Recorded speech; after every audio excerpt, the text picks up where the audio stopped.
Hello, and welcome in or welcome back to me, Allie's Dreamlight Valley. I'm Allie, and it's nice to meet ya. I thought I was done with this build back in the spring of this year, but after the last few updates, I was excited to add a few final touches to really seal the deal, and I'm finally satisfied with how it turned out.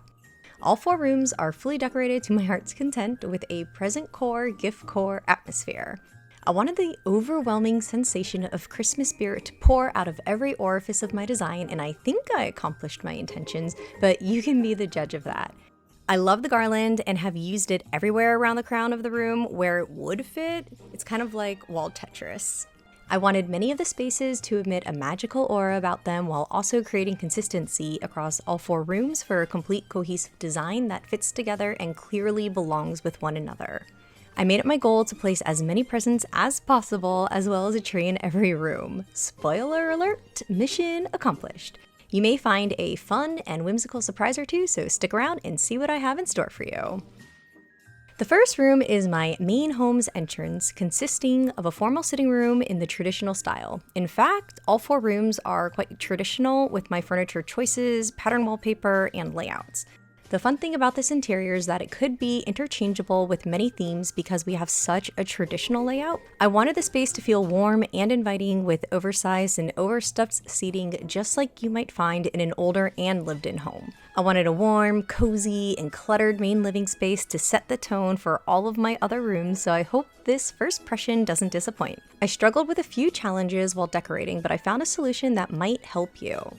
While choosing art for the walls, I first look for a piece that has the right subject matter, but when that fails, I go with a piece that has the right color so it doesn't clash, the walls feel decorated, and it fades into the rest of the decor. I always place my main focal point for the room down first and decorate around it. This room was all about the fireplace view when you walk in.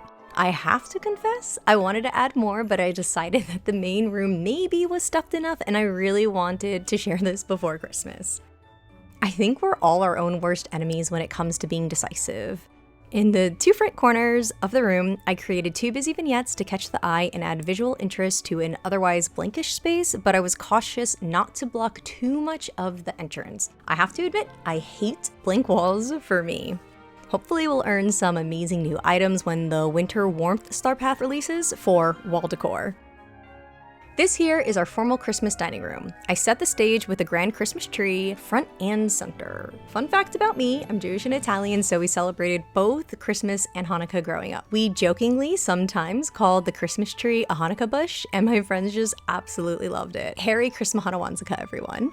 Sorry for the tangent. Now, I wanted the room to feel like a Christmas banquet at home with feast vibes, so I filled the table to the brim. I also added mannequins in the space to liven it up and set the scene as if everyone is starting to gather before dinner. Again, I placed presents everywhere I could fit them without them impeding my pathway, which was such a struggle when you're as stubborn and determined as me. I spent so much time going in and out of build mode, trying to squeeze them in a way that wasn't incredibly irritating to walk around. I managed to get this many in, but just know I did want more. Over on the floor, we have an adorable Lady and the Tramp table, and I love imagining my own 2 dogs at dinner with their own version of a Christmas meal on a cute table sitting beside me with presents floating in the air and that feeling of holiday whimsy just exploding everywhere. I love these windows and use them everywhere also because I do like logical consistency. These lights were not my first choice, but I have a lighting glitch issue with some ceiling lights not casting actual light indoors sometimes, so please forgive my choices. Regardless of those little fun challenges, I love my floating presents enough to forgive its shortcomings. Now, my eat-in kitchen was a fun ode to a farmhouse style kitchen. I typically design kitchens a bit more built-in, but I found some beautiful kitchen layouts like this and decided to give it a go. I love to use real-world layouts and designs as inspiration because the layouts are tried and true and exist in the real world, meaning they are logically functional. I knew this space I wanted a tree, and the tree beautifully fills up the front of the room physically as well as visually. In traditional homes, kitchens often have that eat-in area, so naturally I placed a little table and chairs there and added a rug to ground the space. The fireplace fitting in was a must, even though it is a bit bit squishy, but regardless, I'm so pleased she fits. Originally, I had the white tablecloth laced, but the color of the tablecloth did not suit the space. It was just too bright, so I changed it to this Tiana restaurant table, and I'm just obsessed with the charming scalloped layered tablecloths and more muted palette. I think little details like that, sometimes not noticeable when changed, but very noticeable when left, should always be played with. I know sometimes I don't experiment enough, and when I do with decorating, I never regret it because I always learn from it. I suppose what I'm saying here is don't be afraid to play around with options, but also don't use too many colors and make your room garish, just find the balance. If you notice in this room, I was excited to use my only 2 Christmas-themed completed memories that I've unlocked from collecting memory pieces. I'm 1 piece away from unlocking Jack in Christmastown, and I promise you all that piece will be put up immediately. And again, we have some whimsical floating presents in the air because I really wanted to bring the feeling of Christmas in the air to the next level, and I couldn't resist the pun. When I first styled this room, it was before we could change room sizes. Originally, I created a master suite, but I've done that before, so it felt like time to try something new. Then I considered a more childish room, but I wanted a more muted color palette than what we have available for young children. So I made attempts with bunk beds, then not, and then rustic beds, and blanket forts, and then in the end, it just didn't harmonize with the rest of my other spaces. So I asked myself, did I even want to make a bedroom? But I'm so glad I did because I had the idea of 2 twin teens, just love to read, and they share this room. Only known a few twins, and their bond is so incredible to me that I figured this room wasn't a far stretch to assume they might share a room either by choice or necessity, and that's how I came to this design. I had to create a narrative, then come up with a theme, and that helps me choose my main pieces and focal pieces. I love the beds, and thinking about it now, and this definitely is my toxic trait, I could have made those beds feel built in on the walls with the beams from Storybook Vale that I didn't have when I first created the space, but I do have them now.